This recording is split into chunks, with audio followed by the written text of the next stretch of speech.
Okay, I believe I've started a live stream. Let's see. I'm just checking various settings. That's the fun of starting a live stream. You need to make sure you have good signal strength, make sure the audio's coming out okay, test the sort of frame rate and the all sorts of fun stuff. Make sure it's focused, make sure that the lights are on properly, but I think we're working. If this is your first time, welcome to a Comic Tropes live stream. This is basically where I just doodle something while taking questions from anyone that pops into the chat room. And it looks like we've got some folks jumping into the chat room right now. Hello to Anthony, and hello to Software Agents TV, and what is this? Hello to Sir Drovius C. Kim. Wow. That's awesome. Thank you so much for joining me, folks. Fernando, that's wonderful. I'll give it a minute for people to filter in. Hello, Jacob. So lovely to have some guests here with me. I really appreciate that.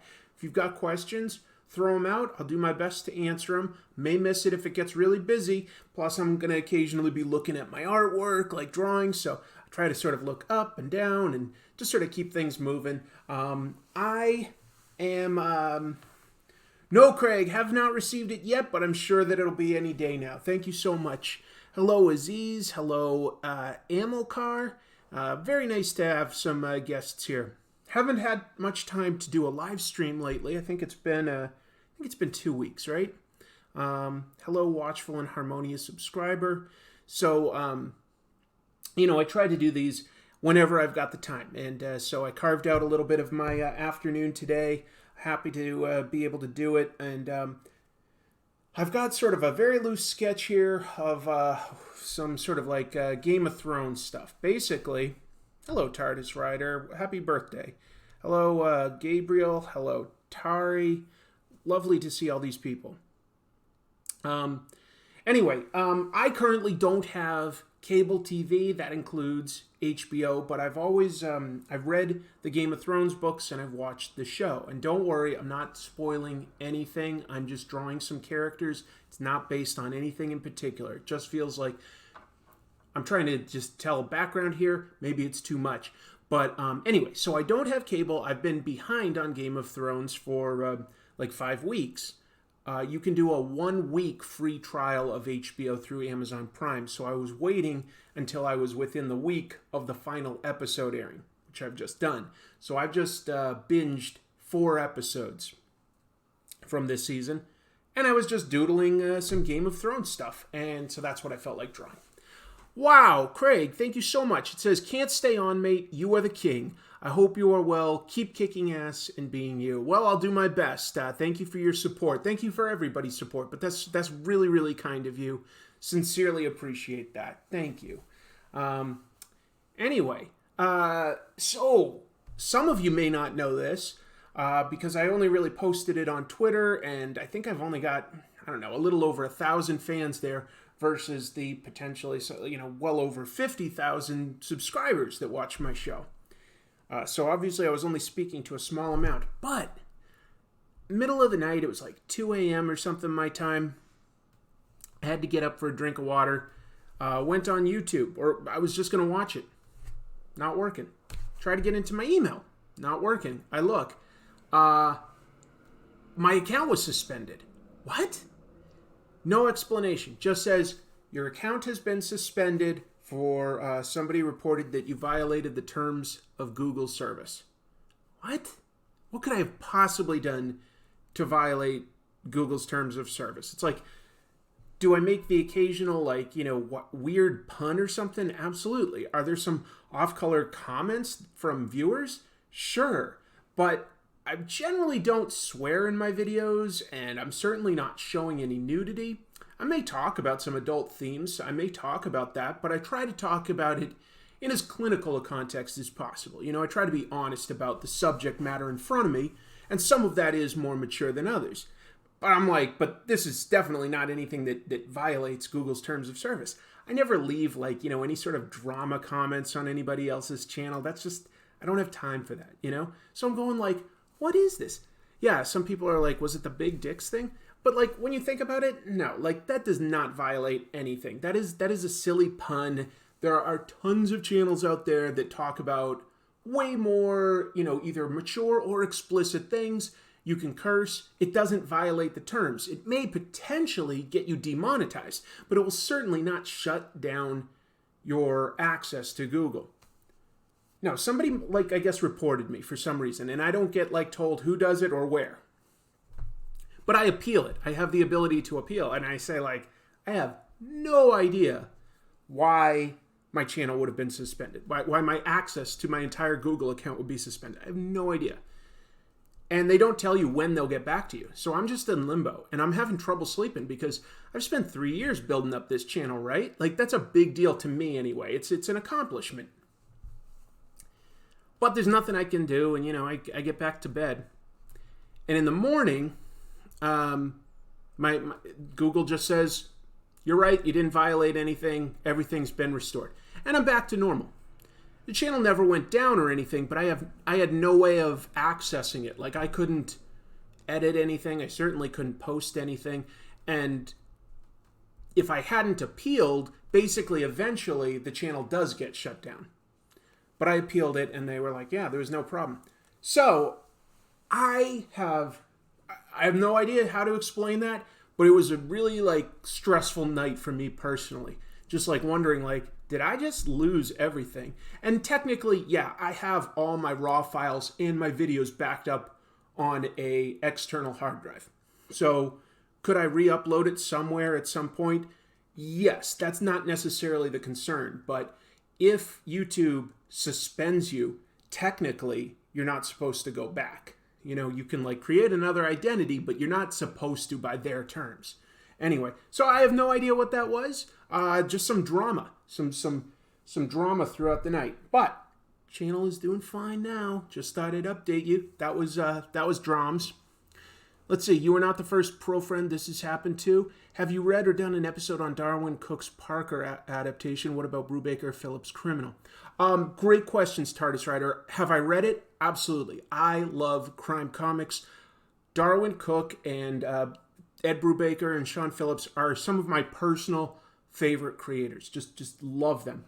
And it was either today or yesterday was the 3rd anniversary of Darwin Cook passing. So I've definitely been thinking of doing an episode on him. I have not technically done an episode on any of them.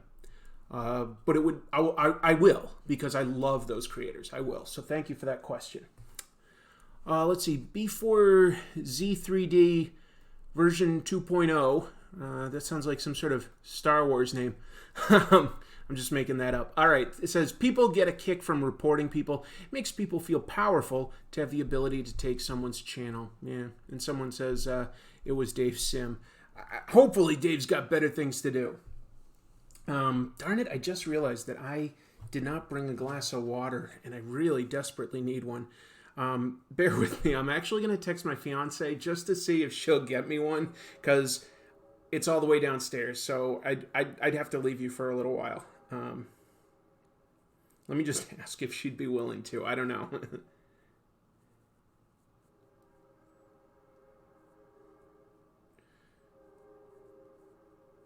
Anyway.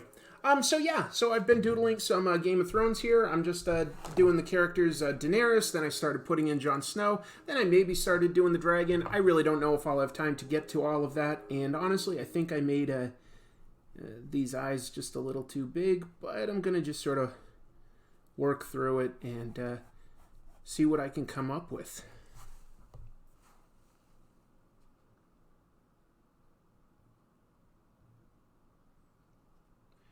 Okay, she says she will get me a glass of water, so I'm telling her it's an average priority.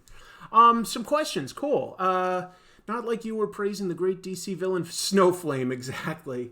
Snowflame was literally a villain powered by cocaine.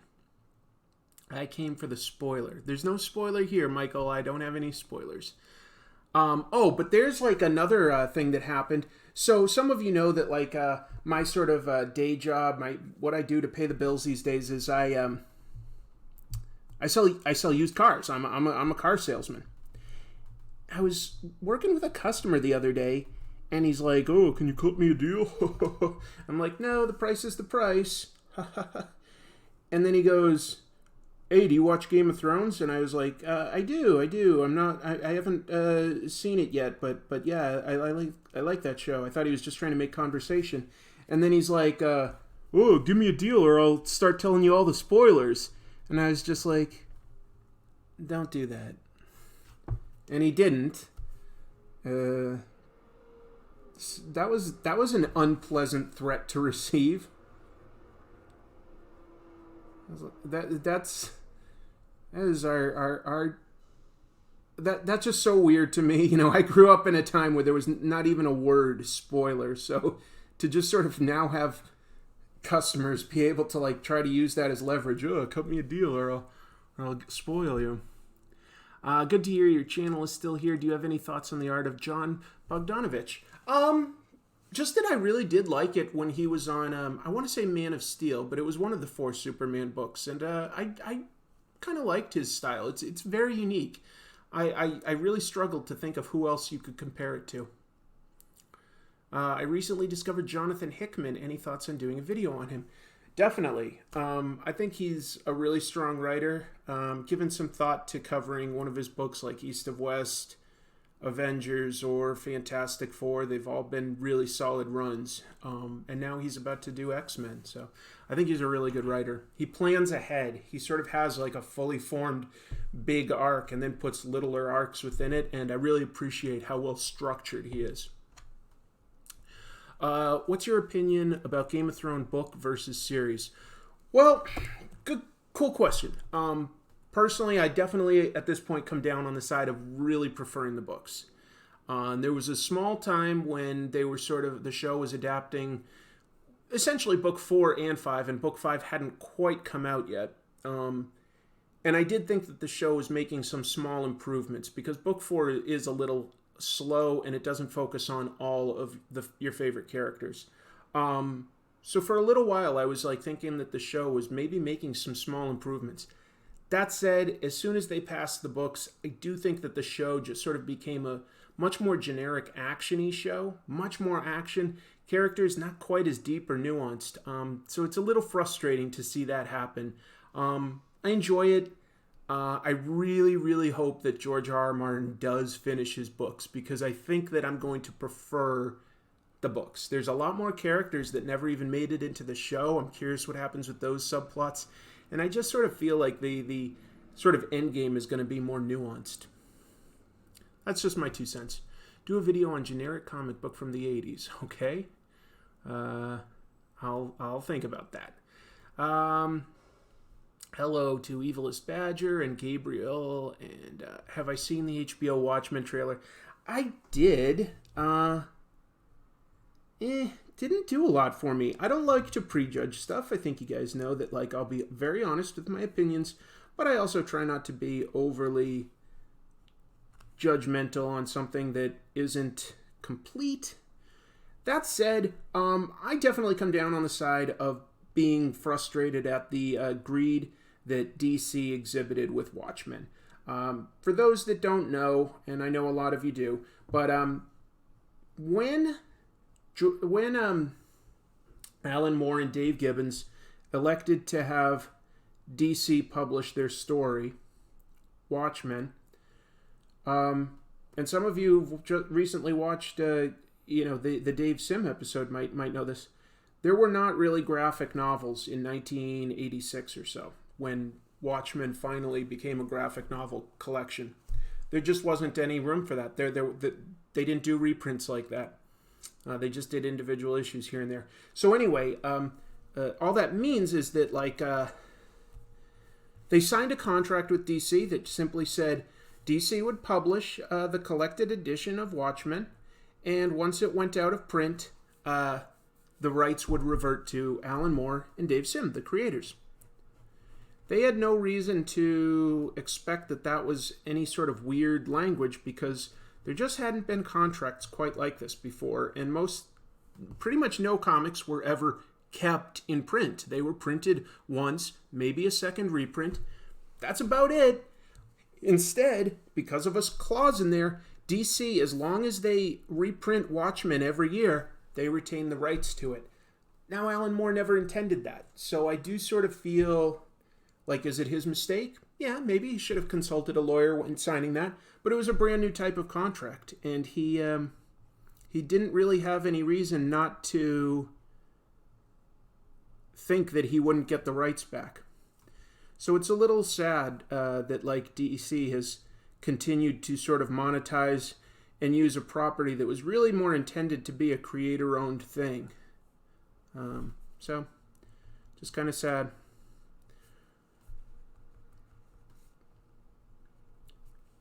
Taught a lesson for everybody else. Let's see. Did I see the Swamp Thing trailer? I have not seen the Swamp Thing trailer. I am very curious what they do with Swamp Thing. I like Swamp Thing. I like the guy that plays the actual sort of monstrous Swamp Thing is an actor and a stuntman named Derek Mears, and he's been working with those guys that do like shows on Channel 101 since like, you know, the early 2000s. He's actually really, really funny beyond being just a good stuntman. He also played Jason Voorhees in the Friday the 13th remake a few years ago. But he's a really funny, interesting guy, and I feel like he has more to offer than just being a big, tall, strong guy. He's got some real personality and acting chops, and I think he'll actually do quite well as Swamp Thing. I really am excited to see him in a role like this. Trust me, you've definitely seen lots of movies where he's been a stuntman. You'd have to go to like IMDb or Wikipedia to confirm exactly which ones, but he's done a lot. He's done a lot. And then I think the main girl is Crystal Reed from the MTV Teen Wolf series. So, yeah, maybe that'll be cool. Definitely willing to give it a chance, although I actually do not have the DC streaming service right now. I really don't have much of anything in terms of TV right now. I did not see the live-action Lobo. Is that on that show Krypton? I believe that Lobo is being used on the show Krypton, so I think that's what you're referring to. Oh, is that water? Oh, I'm so grateful. I just didn't think ahead. Thank you so much. That's pretty nice, isn't it, to have a partner that'll do something like that for you?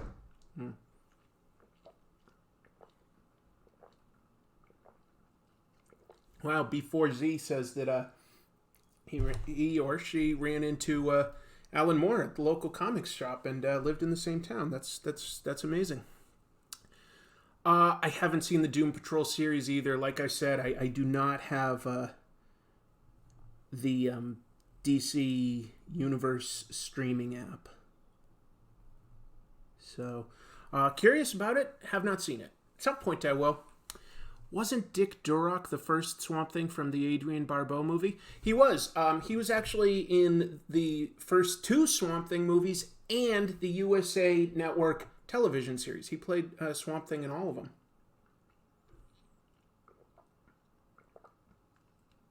I liked Endgame. Michael Clark asks me if I liked Endgame. The answer is simply yes. I liked it quite a bit.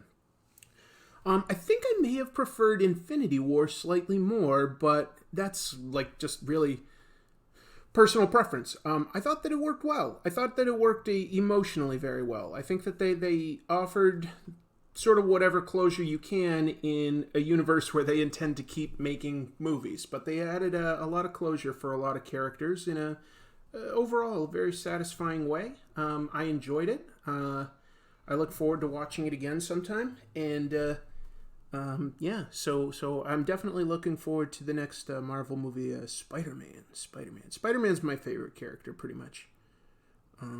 Captain America's way up there, too. Yeah, let her get downstairs and text for more ice. No, I would not do that. I'm very grateful for just this cup of water. Let's see. Son of a Red Shirt says, I know John Byrne. Why does reportedly the very first person to suggest that due to his healing factor, Wolverine could be hundreds of years old?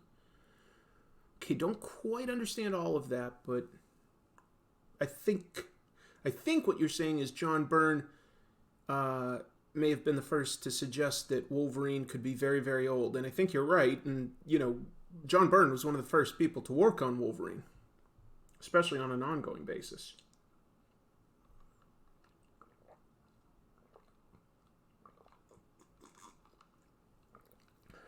I have not read the Dunk and Egg comic books.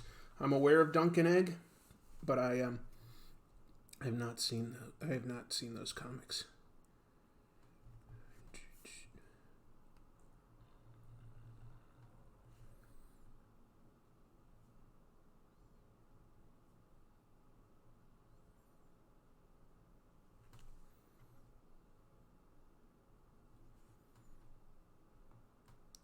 Got the Game of Thrones song in my head right now. Where do you think MCU Phase 4 will lead to? That's a good question.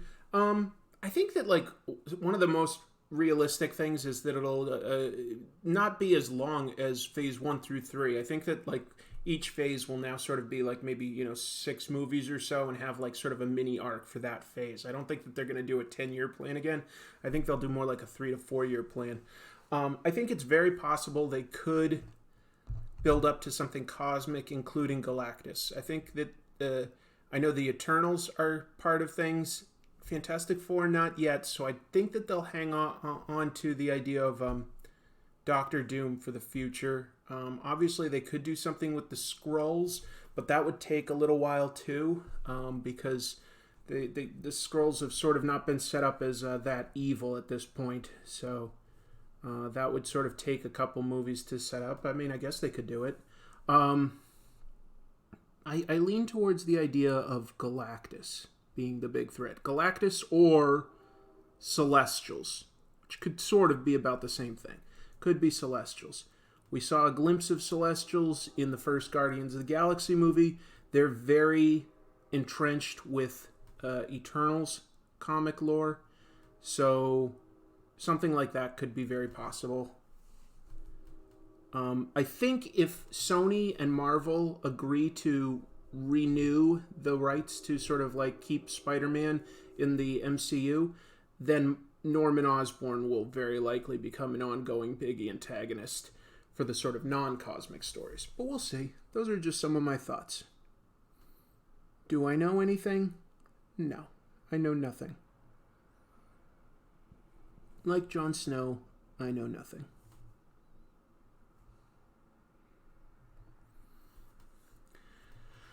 Some questions. Let's see. I think it might involve the Church of Universal Truth or Annihilation Wave. Yeah, I could see that being a cosmic thing. What do I think about Game of Thrones Season 8? I'm not in love with it. It's okay. There are moments that I really like. I think the actors are all doing a fantastic job. I think the writing is not as nuanced as it used to be. Somebody said, what is the biggest challenge of being a YouTuber? Probably just the schedule. Just, it can sort of feel like a grind sometimes. You just, every week it's like resetting. As soon as I finish editing and uploading a video, there's no real downtime. I might give myself the next day, Sunday, to sort of not think about it, but you're sort of right back into it because I usually have to plan ahead for a couple videos that'll take a little more time. So that's sort of the biggest challenge, is just sort of constantly creating new content, never really taking a break. I've never taken a full week off. I've had a couple times where I thought that I would, but I end up doing like a small episode of some sort. So I've never taken a week off in the 3 years I've been doing this. I will have to at some point. I'll have to at some point. We'll see. Are they going to introduce Adam Warlock in Guardians 3? It seems obviously like very, very possible, but I don't know that they need to at this point, because when you think about it, Adam Warlock's biggest sort of arc is dealing with the Soul Stone and Thanos, and that's kind of resolved now, so he might not have like too much to do if he comes around. We'll see. How long does it take you to make a video? Good question.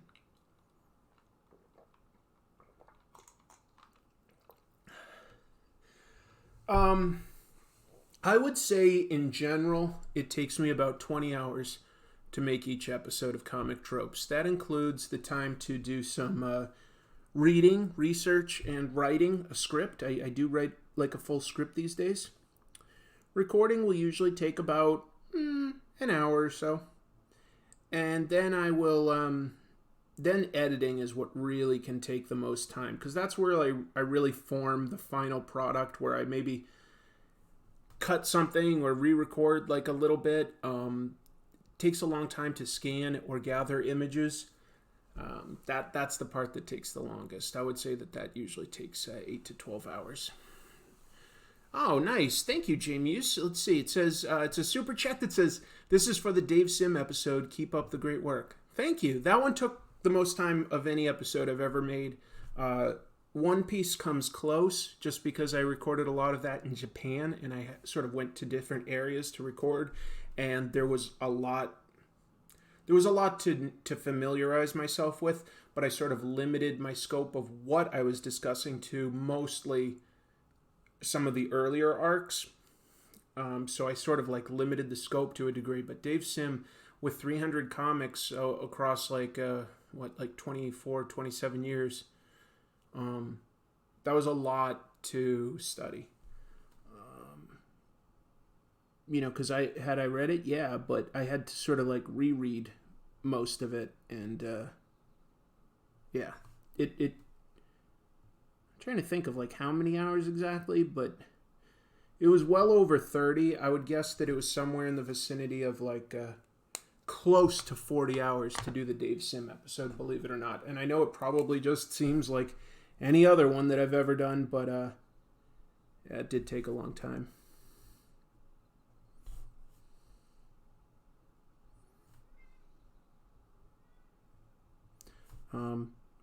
Some of them just take a lot longer than others. And the episodes that I've done on things like lettering or distribution, those take a long time. Here's a question now that you brought up the channel. Who sings your intro song, and why is it sung Comic Tropes? I just hired somebody that does jingles, basically. I don't really know his name. Sorry. But we just went back and forth, and I just kind of liked how weird it was.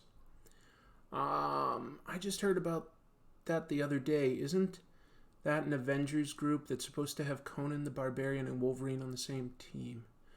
Savage Avengers, you must be talking about? I haven't read that yet. What's your favorite video that you enjoyed making? Oh, I'm sure I've been asked this before. Let me think for a moment. Probably like the most fun is like when I get to collaborate with other people. So I had a lot of fun when I did my episode about Astro Boy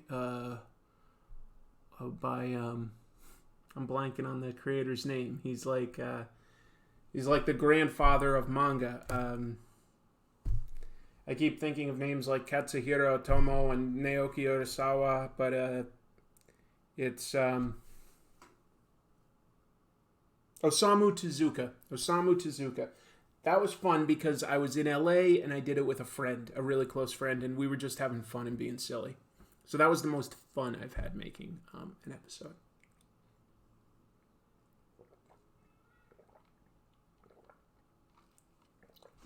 Matthew asks, why did I decide to start doing fan art as a feature? Sorry, my cat wants to come in. Hold on, I'm going to keep talking, but I'm going to let him into this room. Why did I start showing fan art?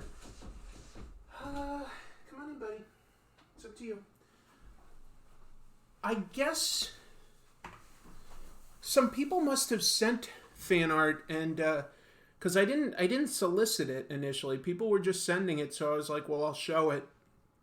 And then it sort of evolved into, well, if people are going to send it in, maybe I'll sort of incentivize it. I'll just, I'll show it, and then I can pick a winner and give you like a gachapon. But I will say that takes forever to get to mailing out the various gachapons. So if you've ever won one and you haven't received it yet, all I can say is I've got it in a bag and it needs to be mailed. I'm hoping to hit the post office tomorrow, but it's a challenge to. I'm busy enough with just the show and my work, and I think I've told you how many hours I do. So, like, getting to the post office to actually mail out the gachapon is something that takes me quite a while. And I feel a little bad, but it is what it is. It's free, right? Thank you for the compliments, folks. JLI, was that my favorite night since I requested it? Yeah, that was my favorite. Thank you for the love and rockets, love. Milo. Oh, my sister's on here. Hey, Jean. Yep. Good news. Took Milo to the vet today so that he could potentially start getting some anxiety relief. Milo is the sweetest cat. He's my cat. He's big orange fluff ball. Very affectionate cat. Nervous. He hears a noise like a door close or something. He kind of goes running. So I took him to my vet today and said, like, hey, this is the situation. The doctor did some simple blood work to make sure that it's going to be okay. My cat's probably going to be on Prozac is what my doctor recommended. So I think that'll help him, honestly. He's just a little bit of a nervous guy, but he's the sweetest. He's a great cat. Right, bud? He's just looking at me. Where do I work? At my house. The Defenders episode is still hilarious after 5 viewings. Awesome. Thanks, Clay. Let's see. I hope the Tropes Empire grows. It'd be great if you could do it full-time. Yeah, I'd love to do it full-time, but maybe it's doable around 100,000 subscribers. Gonna have to wait and see. Thank you, Mandela Butterfly. Just got a super chat. That's so kind of you. Really, really appreciate it.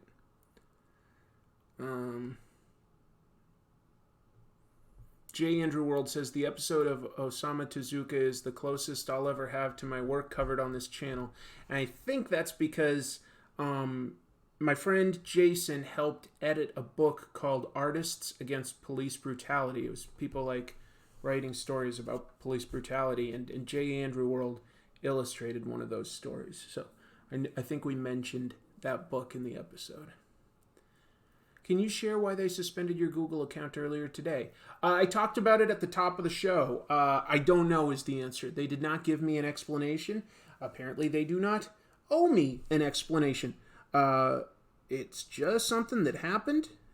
I was terrified that I was going to lose everything, but I appealed it. And then about, 5 to 6 hours later, they replied and said, yep, you're all good. You were right.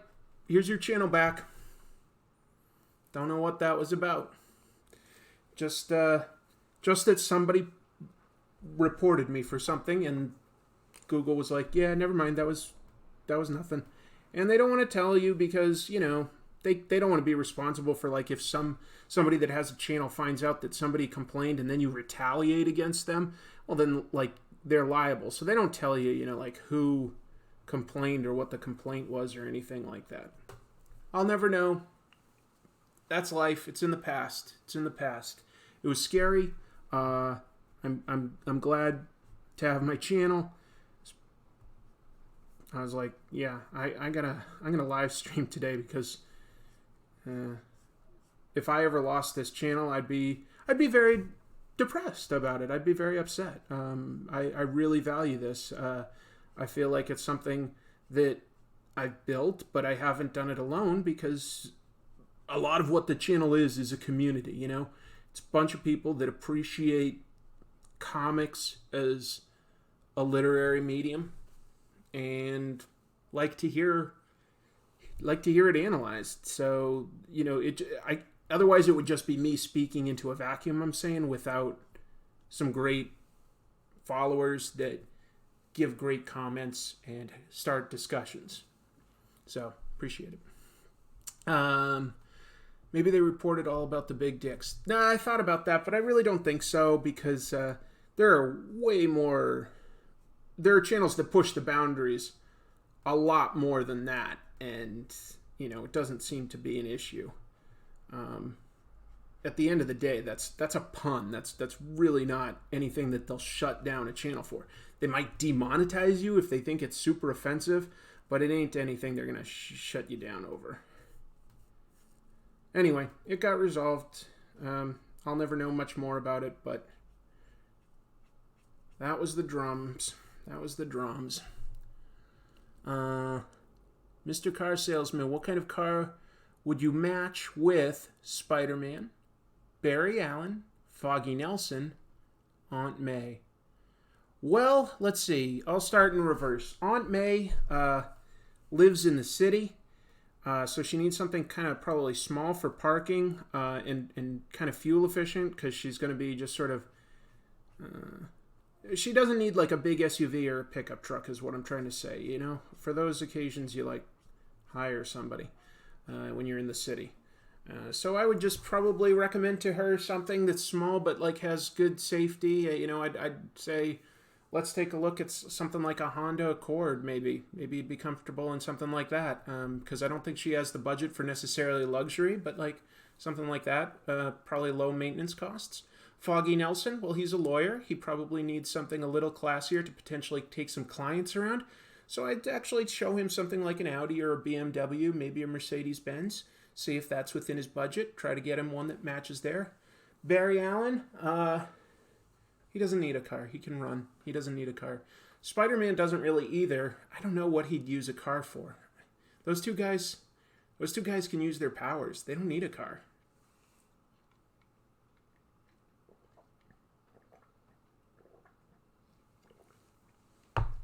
I'd really want to know why they needed a car.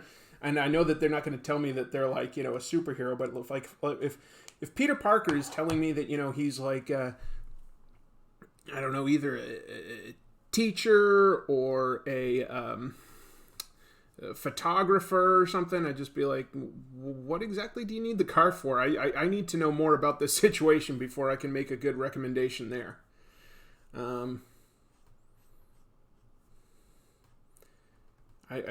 Similarly, I just can't think of why Barry Allen would really need one. He works in the city for the police, so he can get, you know, police escort or use public transportation. If that's a big problem, and for instance he needed to transport his own gear, I'd talk to him about a mid-size SUV, just something that like has plenty of good cargo space and just like isn't going to cost him a fortune, because he's probably working off of like a relatively fixed income, being a government employee, you know. So maybe show him like a Nissan Rogue or a Ford Escape.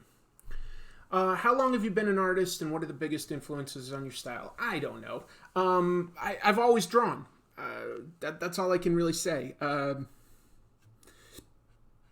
sister thinks the question about like what superheroes and characters would get cars is a funny question. I agree. It's had me thinking outside the box, so I appreciate it. I was going to say a Volkswagen Beetle for Aunt May. Yeah, the thing about a Volkswagen Beetle, though, is there's some maintenance costs to something like that, or a Mini Cooper. And I don't think like a smart car is safe enough for like an older lady. So yeah, Prius might make sense, honestly. A Prius, or basically some sort of a compact to midsize at most sedan. I'd be looking at compact sedans. My biggest influences, they change, but when I was younger, Will Eisner, John Romita Jr., and Frank Miller were big influences when I was younger. Not purely style-wise, but how they approach storytelling and stuff. And how Frank Miller just sort of gave a lot of good advice, saying like, the less lines, the better.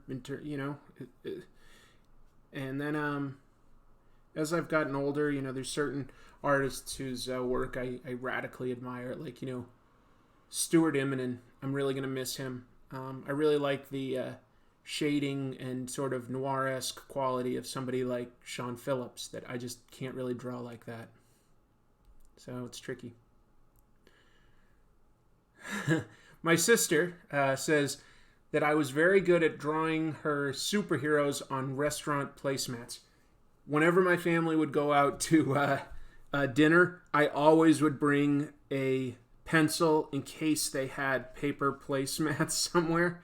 And if they did, my parents could talk. Maybe I'd chime in a little, but I'd basically be drawing. I definitely drew a lot, so that's funny. Thank you for sharing that, Gene. Hi, James. Let's see. They can have the comic lineup of Defenders now. Okay. Oh, let's see. What do you think of the Marvel? What do you think Marvel Disney will go with the Defender characters that were on Netflix? Are we going to get rebooted Daredevil? Well, apparently they can't do anything for at least 2 years. That was the terms of their contract. So like from the time a show ends, like Netflix still essentially sort of owns them for the next 2 years. So yeah, like it's probably, are they going to show up again? Maybe not until the MCU reboots, to be honest. Not, yeah, they may not come back.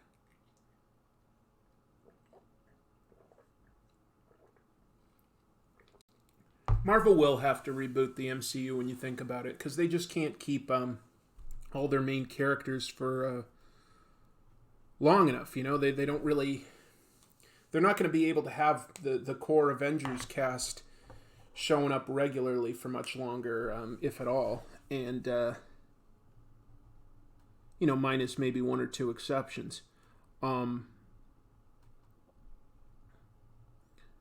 So, you know, yeah, you go to sort of like some of the secondary characters like Doctor Strange and Black Panther. But then, like, you know, who else is a secondary character? Are we talking like Ghost Rider? Are we talking Cloak and Dagger? Well, they've already given them TV shows. So, yeah, I don't know.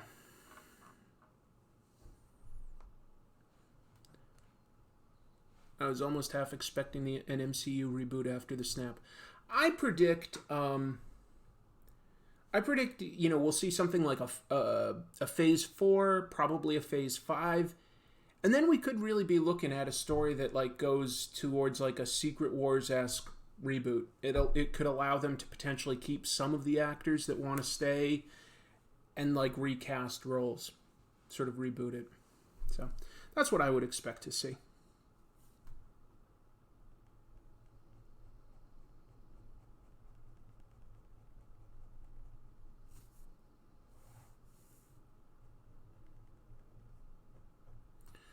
But I don't know anything. You know, these are just educated guesses.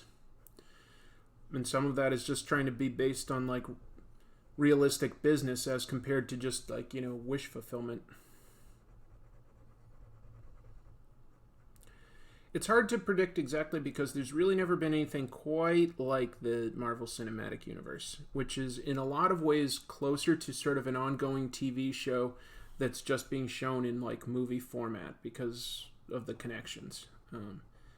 But it shares like the sort of movie-esque need to recast people after a little while. So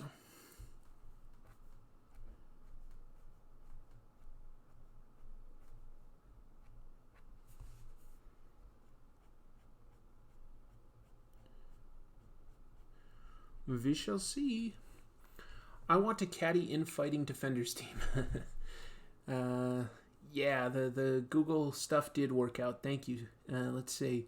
They've introduced time travel. Anything goes now. Yep. I agree. At this point, anything could happen.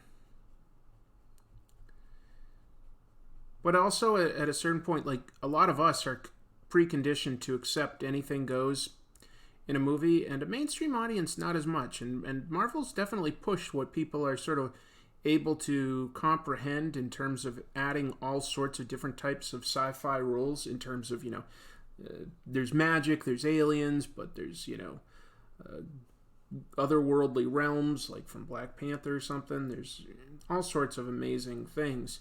And at a certain point, though, I think that its own continuity would just be too much to expect a mainstream audience to keep up with. Because you can always pull out a book and stuff. You can't expect movie-going audiences to be ready to watch 30 movies just to understand the 31st. Is that a calligraphy pen? No, it's not a calligraphy pen. It's a little like that. It's a brush pen, which is not quite the same. It just means that it's got a very flexible nib, and the ink flows into it. Works a lot like a brush, but not quite as precise. And it won't last as long because I'm not like washing it and cleaning it and maintaining it. So anyway, just yeah.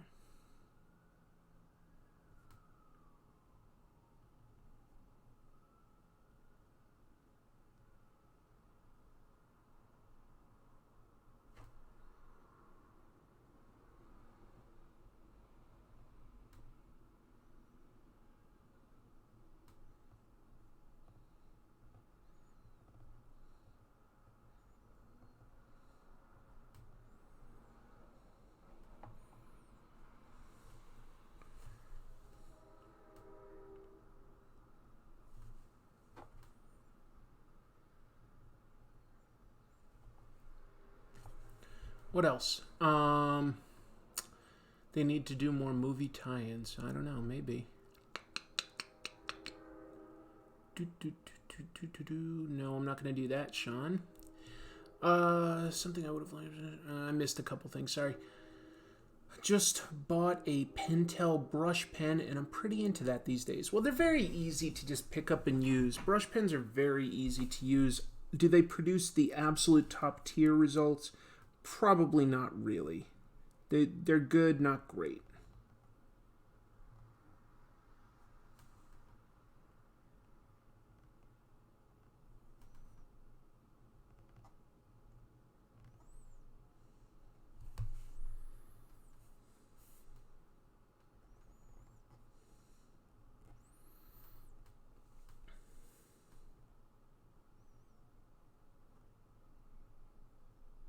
Actually, you know what? I'm going to switch pens real quick.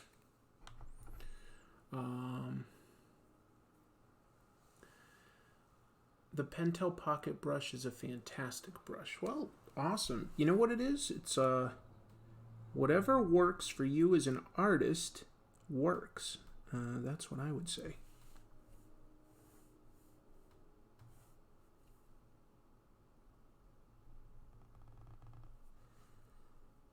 That's what's important. Finding a tool you're comfortable with that produces you with the results that you're looking for.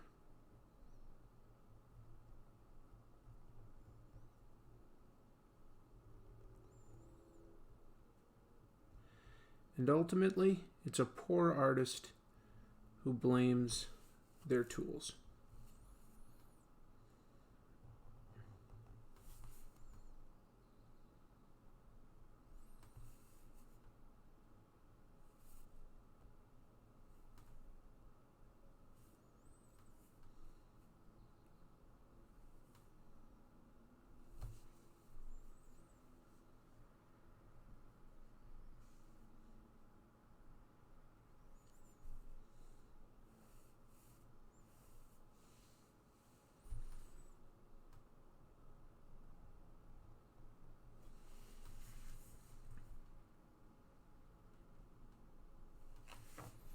What else are people saying? I'm surprised you've never done a comic tropes about Tintin. Well, don't be surprised. It's just that I can only do so much, you know? And some things take a little more time to research. Yeah, that's all.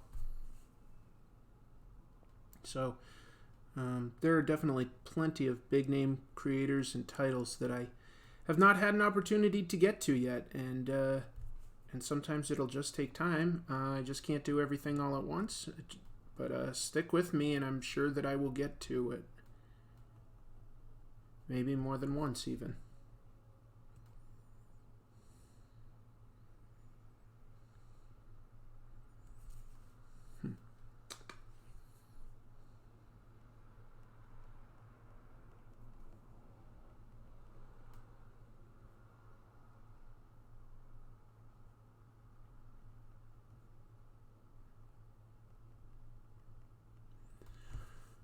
How did you learn to ink? I don't know that I did. It's really all just trial and error for the most part, and if you I go into like life drawing and just seeing what works, and I'm really honestly trying to get better, and that's a big part of why I live stream, is because it keeps me from like bailing on a drawing that I'm not exactly 100% happy with.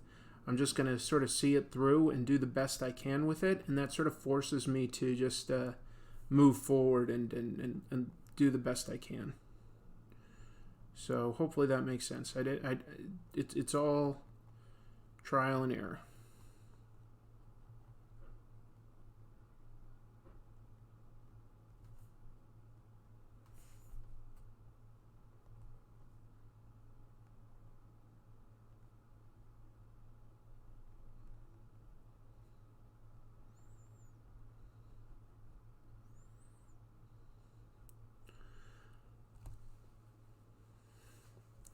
The guy on the left reminds me a little of Tony Orlando.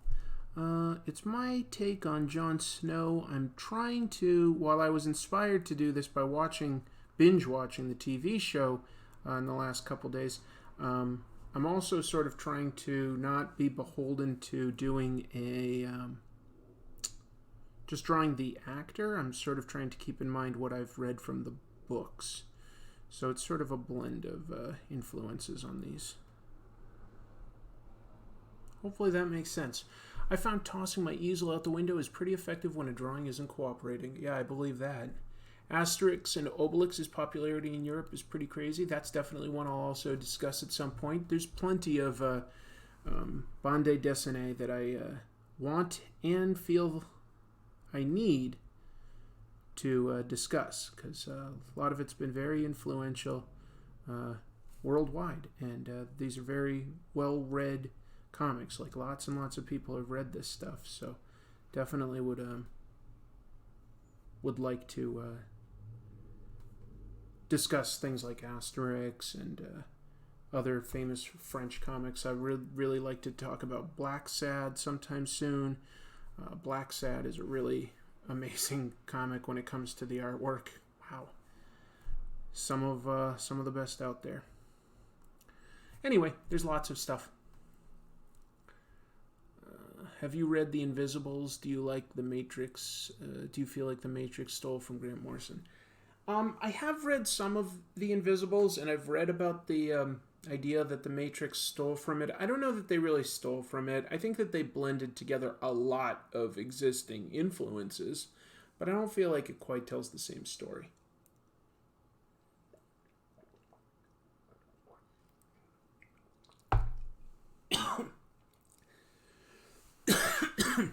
I just took a drop of water down my windpipe, so bear with me. This is going to be a little bit of coughing until I clear that.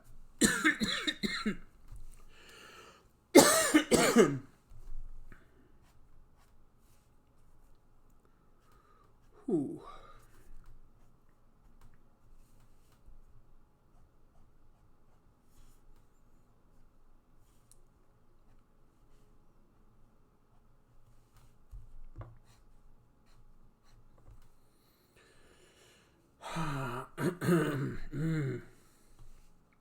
Wow.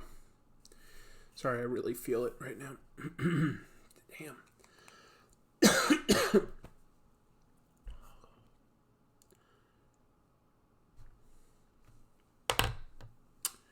What other questions are there? Curious as to your opinion on Warren Ellis's Wildstorm. Haven't read the recent stuff, so afraid I don't have a big opinion. I'm operating on a very small sort of, discretionary fund type budget, just to be clear. And that means that I don't read too many current comics. What I instead do is keep up to date on, what people are saying about comics. I'm very familiar with a lot of the creators, and I do occasionally go and pick up, trade paperbacks of collections of stuff that's being discussed. So I'm sure that, I'll catch up, but I'm not quite doing current reviews. So I'm often very behind on some of what y'all are reading. But that's because I don't really consider what I do quite a review. I consider it more like analysis of either comic book history or comic book techniques by creators. A lot of the comics that you guys are reading today, I'm not up to date with. I catch up, on some of it later.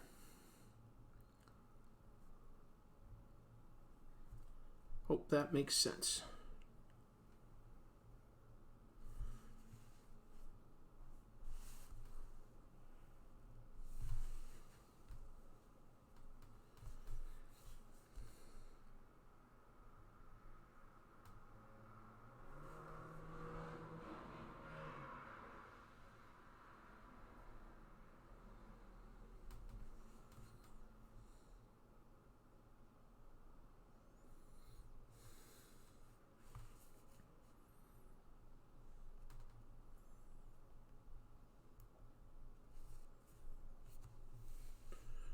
questions.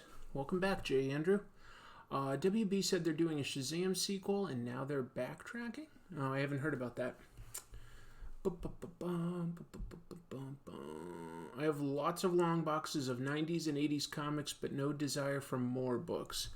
I'm always curious what the new stuff is. And then I also will sometimes pick up back issues of things that I've always meant to read. An example would be I've always meant to read David Lapham's Stray Bullets. So I recently picked up the Uber Al's, I don't know how you pronounce that, sorry, edition. It's a collection of all his initial run of Stray Bullets. It's massive. I love crime comics. I'm really, really enjoying it.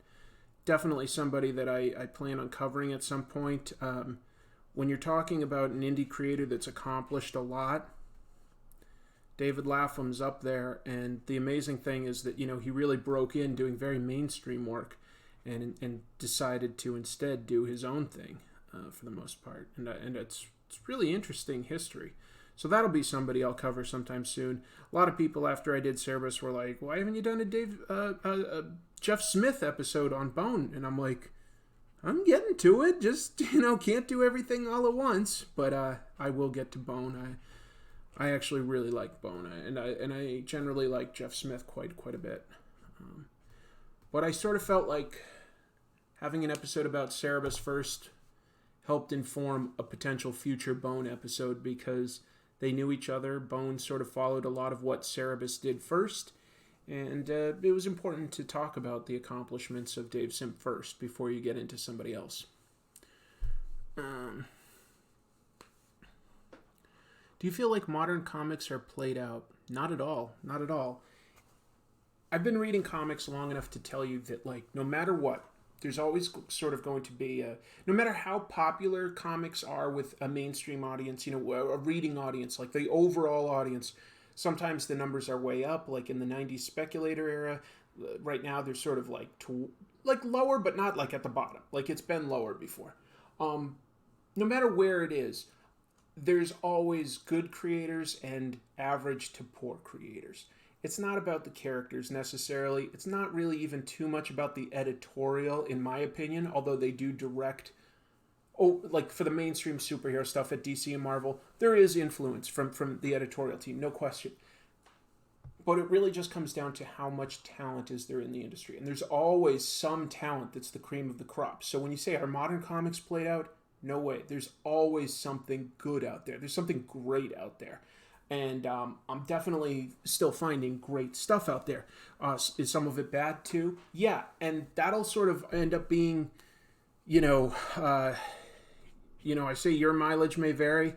Well, that is the case, there are some people that like some of the stuff at either Marvel or DC is not going to speak to them right now. That's just how it is. But that does not mean that there are bad comics out there. It just means that you need to potentially expand your horizons a little, try some new creators. I'm trying to think in terms of superhero stuff that's good right now. The Sean Gordon Murphy Batman White Knight was really, really cool, I thought. And he's doing a follow-up sequel to that. That should be pretty impressive. I think that the Immortal Hulk is probably something kind of special. A lot of people think that Donny Cates is doing something great with Venom. Have not read that yet. Need to. Don't have an opinion there to share with you. But there's always something out there. And that's just superhero stuff. You got to understand, there is all sorts of amazingly creative stuff coming out at any time from what I still consider mainstream, but not as big. Like Image, Dark Horse, IDW, Boom, Dynamite. Those are all still not indie companies in my opinion. And there's good issues at all of them. So there's definitely plenty of great modern comics, great artists and writers. I'll read anything by Ed Brubaker. I'll read anything by Rick Remender. I'll read anything by Jonathan Hickman. Those are modern writers that I consider very, very good. There are some amazing artists out there too. Let's see what else. People are saying Robert is mentioning Fantagraphics and Drawn and Quarterly. Exactly right. and those I would consider sort of small press publishers or essentially indie, but they are producing like top tier work. So is like Top Shelf. There's some good stuff. Can you do something on Spiro and Fantasio and or Usagi Yojimbo? Yes, probably eventually all of them. Yeah, Jason's saying Saga is great, Seven to Eternity. Exactly. If you're ready for like sci-fi, there are some amazing sci-fi books out there right now. If you're ready to read some crime comics, there are some fantastic crime comics. There's some great nonfiction stuff out there. So, yeah. Are you a Dark Phoenix fan? I would say that, like, yeah, there was a time when I loved the original comics, no question. Chris Claremont, I still really like his initial 16-year run on X-Men. I really like it. And there's a lot of other stuff that he's done that I like, and some of it not so much. But I did like his X-Men run, and I did think that, like, John Byrne on X-Men was some of John Byrne's all-time best work. When he was sort of hungry and he was trying new things. I think it's some of his best work. Did he make some technical improvements? Yes, but he also sort of fell into some personal sort of, well, I call them tropes, just recurring techniques. And sometimes I don't always love everything that he does artwork-wise these days. I've never read Torpedo 1936, sorry.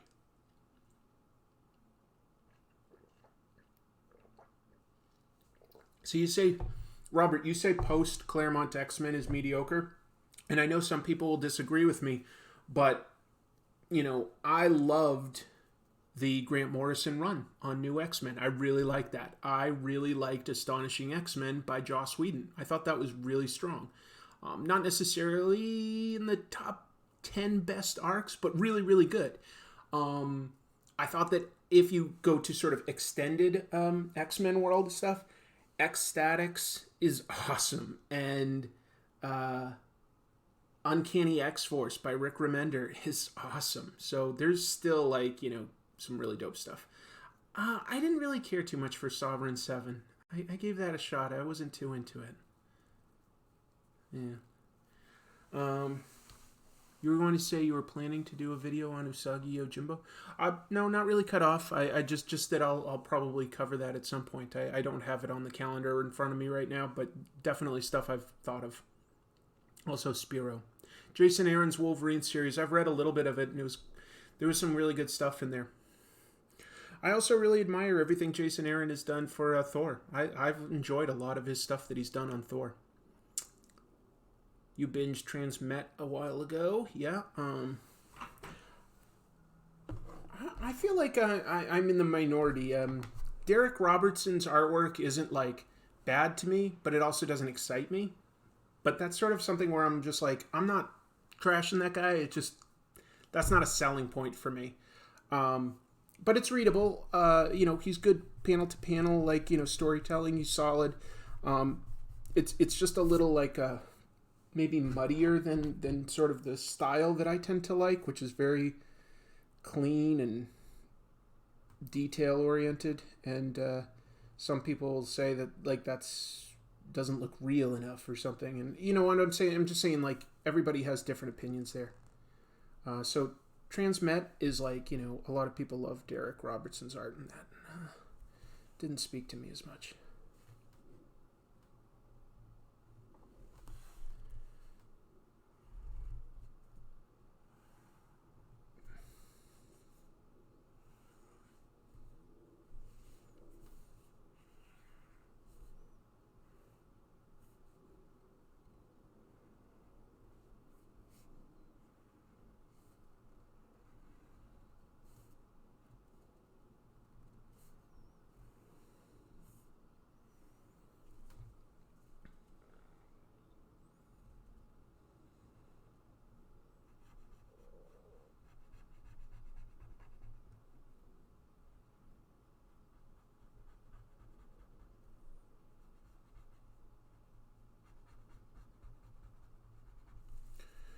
What other questions are there?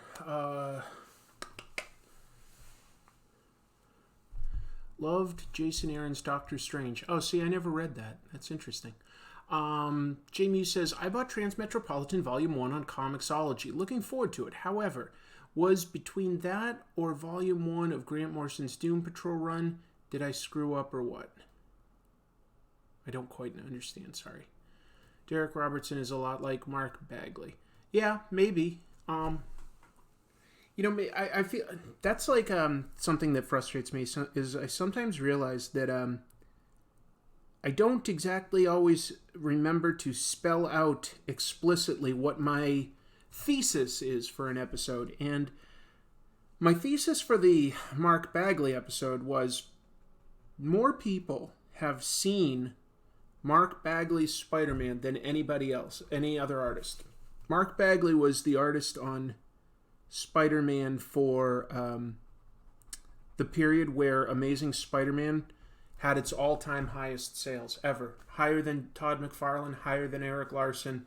It was during Mark Bagley's run, actually, that the print run was at its biggest. And he was on it for the longest time of any artist, especially when you include his Ultimate Spider-Man run. So more people have seen Mark Bagley than any other Spider-Man artist. They've probably seen it more than John Romita Sr. or Steve Ditko, even though that stuff gets licensed. They've probably seen more Mark Bagley artwork than anything else. That said, is he a great artist? Because he's been seen by the most people. That was sort of my thesis. Didn't really spell that out. Sort of regret that. Just wanted people to understand why I was reviewing his artwork and his style and stuff. And I feel like I slightly dropped the ball on that one. And that frustrates me. What can you do?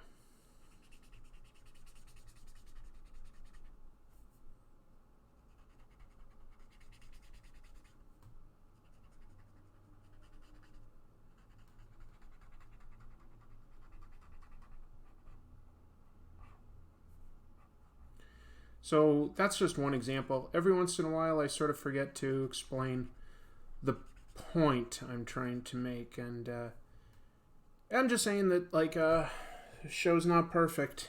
I'm always finding room to improve. But you make that mistake once and you tend to remember for a while. I thought McFarlane was the highest selling Spidey artist. No. Apparently not. Ever want to cover the Malibu Comics Mortal Kombat series? Didn't even realize they made one. Yikes. I bet that was short-lived if I had to guess. Hey, Connor. Let's say the Altarf says, pulling together what money I had, Bagley Comics were my introduction into collecting comics now. Oh, cool. Steve Ditko pretty much created most of Spider-Man's lore. He did. The vast majority of Spider-Man's iconic villains are all Ditko creations. As soon as he leaves and it becomes, Lee and Romita, they didn't create too many more big villains. I want to say that Kingpin was about the only one that stuck around. So yeah, it's... Yeah, almost every big Spider-Man villain was a Ditko creation until and there was a long period of time where there just weren't any big memorable ones. There were a lot of sort of mid-level villains that would come back and stuff. You might see Puma and Silver Sable and characters like that were his adversaries, but certainly nobody that quite reaches the level of Lizard, Kraven, Doc Ock, Green Goblin, until you get to Venom, and people are hit and miss on Venom depending on which Venom story they're reading. Have you seen the In Search of Steve Ditko documentary? Is that the one by Jeffrey Ross? If so, I have seen that one. It's quite interesting.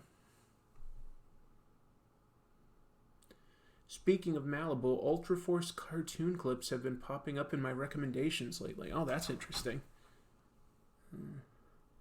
What are some of your favorite current comics runs?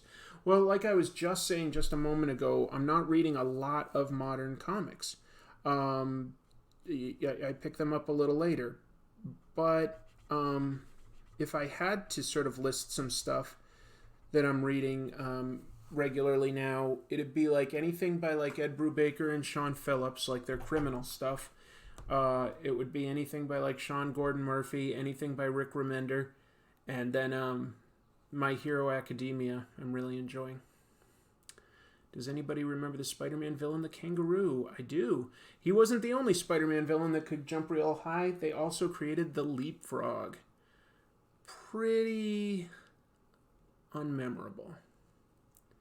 Ever thought of doing a retrospective on the comic book villain Stiltman? Maybe not on him specifically, but maybe on the sort of like trend of like really dubious gimmicks that and how some of them stick around while others don't. You know, there can only be like so many Kite Men and stuff that stick around. Like Kite Man and what's another like lame sort of Batman villain or Flash villain? Like they have some lame villains that for some reason stick around. Personally, I feel like the Riddler is frequently a lame villain. Because Batman should be able to sort of outsmart Riddler and certainly outfight him. And yet, you know, Riddler comes around and all of a sudden Batman isn't quite as smart as he sometimes is. It's sort of weird, you know, how some villains just sort of stick around and like, I don't know. Why does Stiltman stick around, but, you know, somebody else that like I feel like Daredevil used to have a villain called somebody like Trickster or Jokester or something like that, and he didn't stick around much, so I don't know. It's interesting that some lamer villains stick around. Yeah, the guy in a bear costume called the Grizzly. There was basically a time throughout the 70s where writers were like, oh, most of Spider-Man's villains are sort of like, you know, animal-based, so I'll just like find a weird animal and make a villain. And you're like, cool, but he doesn't have a personality or a motivation. He's just a thief. Like, there's nothing to that. Like, great, you've got the Grizzly and the Kangaroo and Leapfrog, and they're nothing. Yeah, why does Batroc the Leaper stick around? Like, he should be somebody that Captain America kind of does beat pretty easily, but for some reason he sticks around. Captain Boomerang. Like, the Flash should be able to beat anybody that just throws boomerangs. But some of them stick around and some of them don't. So that's interesting. You'd have to, like, it must be like a writer sort of falls in love with their own weird creation and just brings them back a couple times so they become memorable. Number Runner's talking about a Batman villain. You're talking about Condiment King, and I believe that was sort of a gag character that was created for the animated series in '92.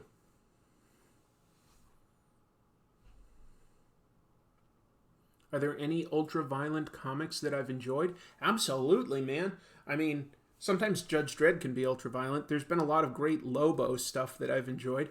Yeah, I have no problem with ultra-violent stuff. There's tons of stuff in, like, Heavy Metal Magazine. I'm trying to think, like, what like, martial law. Like, it generally would be something that has an element of satire to it so that the violence is palatable. You know what I mean? So, yeah, violence can be cool, man.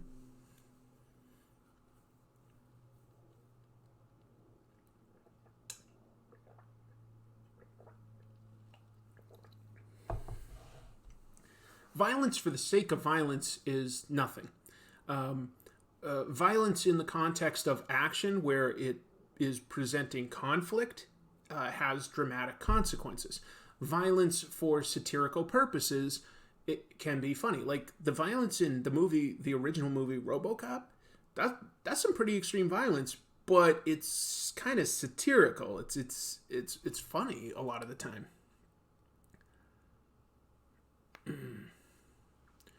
I think I'm basically gonna like call this a finished sketch for the day because I'm just sort of losing steam. I feel like I don't feel like I'm doing anything too special at this point.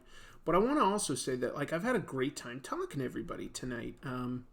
I'm super grateful that a bunch of people showed up, and I'm also super grateful for I got a bunch of super chats. That's always really helpful. So thank you for that. I hate like feeling like I'm begging for money, because I'm not. Like, don't worry, I'm definitely like, oh, here's something not everybody that follows this would know, but I'm probably buying a house. I made an offer. The offer has been accepted.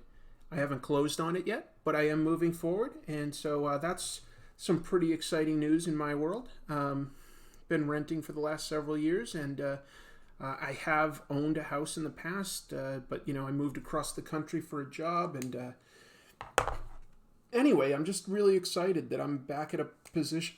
Excuse me, hiccuping. It's exciting. I really like the look of this house. I think I'll be able to have like sort of a dedicated room to YouTubing, folks.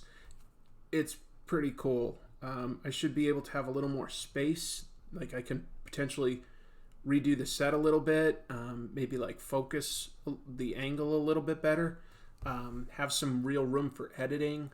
So it's pretty exciting. Where am I from originally? Originally Boston. But it's been a long time since I lived there. Did you sell the current one for a good price? So I don't own my current place. I've been renting a condo, a townhome, really. So, yeah, it's nice to go back to owning, I think. It's a really nice place. I'm excited. Also a little intimidated because it costs more, and all of our savings are going to this, So it's like, that's a big lifestyle change all of a sudden, to just have a radically less amount of money, but it is what it is, and it's worth it, I think, in the long run. Don't ever get rid of the burger in the background, Chris. Oh, Chrissy would never let me do that. But I probably will have sort of a different setup for doing stuff like this, and probably doing the show and stuff. A Patreon video on the new house. Maybe once I set it up, I might be able to show some of it anyway. At least, like, maybe one thing I've always wanted to do, and I've never had the time to do it. Maybe I won't until I'm able to potentially do this full time, but I would love to do an episode to show you all what goes into making an episode. I just think everybody watches the show. I think that there's a percentage of the people that watch it that would probably be curious what goes into making a show each week. And so that's something I've always wanted to do, but it would sort of double almost the amount of time it takes to make an episode. So I've never really had that sort of cushion of time to devote to it. But hopefully, maybe with a new setup or something, maybe that's something I'll be able to get to. That would be nice. We'll see. But just something that I've always had in mind. That's all. Just talking. By the way, this kneaded eraser, fantastic. Never really smudges or anything. A few people with yeah, okay, cool. So people saying that they would like that. Somebody else, I just saw a comment, sorry I didn't see who, but said, would love to see the outtakes. All I can say is, I've, here and there, rarely, I've put in, a snippet of an outtake after the show ends, at the end of the credits, if you've stayed. Every once in a great while, I'll put something like that in. It's really hard, sort of once you've edited out that footage, to also sort of save a snippet of it that you think will be entertaining for later. I'm on a tight deadline to get these things prepared every week, so every little bit of time I can save helps, which means I usually don't include the outtakes and stuff, but I do have all the raw footage for everything I've ever recorded. I've got it all on a backup hard drive, so, it's something I could get to someday. Let's see, what is it, 7:20? So I've been doing this for just over an hour, and yeah, thank you for following me today. It looks like I came up with sort of a weird version of Daenerys and Jon Snow. I was thinking of doing a dragon, never really had time to get to it, and I think I made Jon's hair too big, but I also didn't really build out his shoulder, so that might have made it look a little more normal. Appreciate you guys being here. Let's see, how do I come up with those fabulous intros? I don't know that they're all fabulous, but basically, it comes after I've decided everything that I'm doing for the episode, and then I'm thinking, okay, well, what's like the sort of main gist of the episode? You know, is this show a mess, or is this show about like, you know, a certain technique or a certain name? Is there a pun that I can make almost, and just come up with something like that? I've had much bigger ideas, but I don't have the time to implement them because I don't have like, you know, a cast of like, you know, a supporting actor or somebody else that can even hold the camera most of the time. So I have to sort of do sort of smaller little gags. I'm glad some of you enjoy them. I'm a pretty silly dude in real life, you know. When I was in college, I used to do stand-up comedy and stuff. That's how I know people like, you know, Dr. Ken and stuff. We were best friends back then, and you know, it just sort of wasn't something I stuck with, but I joke around a lot. My episodes aren't always silly. Sometimes they're very focused, but if I had more time, they'd probably be a little sillier, because that's just my personality. But I'm really writing a lot of my thoughts and opinions down so that I can produce an episode within a reasonable amount of time. Anyway, just sort of giving. I can't stop looking at John's hair. Whoa. Yeah, maybe it's too glossy. I don't know. Thank you for smashing my like button. Good. Yeah, give that like button a Hulk smash. I want that thumb of yours going right through the keyboard, ideally. Somebody just asks, can I do an episode on how I and HCC 788 met? We've never met in real life, but actually, if you watch the show, you'll see the origins of that. The very first G.I. Joe episode I ever did, I had a stop motion clip at the end with some action figures, and then I just said that I would do a random giveaway at some point. Like I hit something low, like it was early on. I'm like, oh, I hit like 200 subscribers. I'll give away these figures. And he won. That was just, he randomly was the guy that won.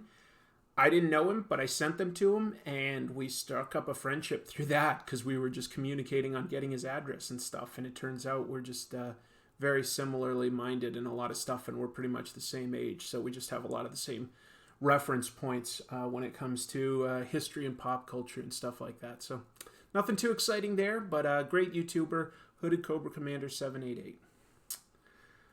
Anyway, it's been fun answering these questions. It's been fun talking to you folks.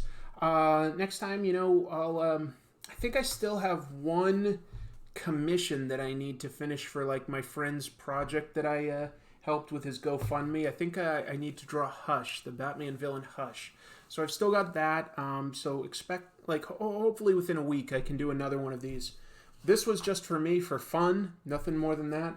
But some of the ones that I've done for, like, you know, his commissions include, like, this is Megan from a comic book series called Local. Somebody asked for a Snake from Metal Gear. Rocket Raccoon, nothing too fancy there, but I did like how it came out. Ein from Cowboy Bebop. Buffy the Vampire Slayer. Star-Lord. What else? Apparently this character is called Naruto. I hope I pronounced that right. And Captain Marvel. I think that's all of them. Yeah, so just had to do a bunch of commissions. But this one was for me, just for fun. And I appreciate you watching. Going to take off now. Am I going to do any more Archie's comics? Probably at some point. You know what I'll probably cover the next time I discuss Archie? Well, there's a couple different angles that I could do there. Because Archie does have a lot of comic book history. They did superhero comics back in the 40s. The Shield is probably their best known superhero, so that could be worth looking into.